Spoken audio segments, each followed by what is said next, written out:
चंद्रपूर आणि गडचिरोली या दोन लोकसभा मतदारसंघाच्या नामनिर्देशन पत्र आज तुमच्या नेतृत्वात दाखल झालेलं आहे। महाराष्ट्रातल्या रणधुमाळीची सुरुवात आज तुम्ही केलेली आहे। भाऊ, काय म्हणाल तुम्ही? मला अतिशय आनंद आहे की महाराष्ट्रातल्या निवडणुकीची सुरुवात चंद्रपूर आणि गडचिरोली सारख्या आमच्या दोन जिल्ह्यातनं होते आहे। हे दोन जिल्हे भविष्यातले महाराष्ट्राचे ग्रोथ इंजिन आहेत आणि म्हणून इथनं होणारी सुरुवात ही निश्चित फलदायी राहणार आहे। दोन्ही जागी चंद्रपूरला सुधीरभाऊ मुनगंटीवार आणि गडचिरोलीला अशोकराव नेते हे प्रचंड मताने निवडून येणार आहेत।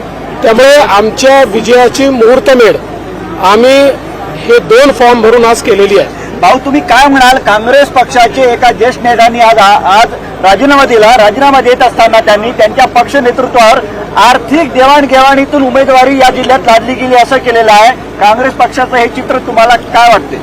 मला असं वाटतं की ते सत्यच बोलले आहेत, ते स्पष्टपणे बोलले। काँग्रेसमधले अनेक नेते बोलत नाही आहेत, आमच्याशी खासगीमध्ये सांगतात की काय करायचं भाऊ, आमच्याकडे चांगल्या उमेदवाराला तिकीटच मिळत नाही, आमची तिकीटं कुठे विकली जातात आम्हाला माहिती नाही, असं त्यांचे लोक आम्हाला सांगतात। मी काही त्याच्यावर बोलणार नाही।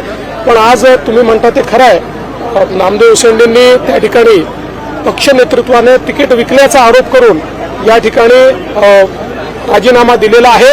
यातनं काँग्रेसमध्ये नेमकं काय चाललं आपल्याला लक्षात येतं। महायुतीच्या सगळ्या उमेदवारांची घोषणा कधीपर्यंत होऊ शकते? नाही, लवकरच होईल। आमचं आता जवळपास काम झालेलं आहे। मला असं वाटतं की काही याद्या कदाचित मुख्यमंत्री महोदय आणि अजितदादा हे देखील कदाचित आज उद्यात घोषित करतील असा माझा अंदाज आहे। त्यामुळे लवकरच हे होईल। पुढचे सीएम म्हणून तुमचं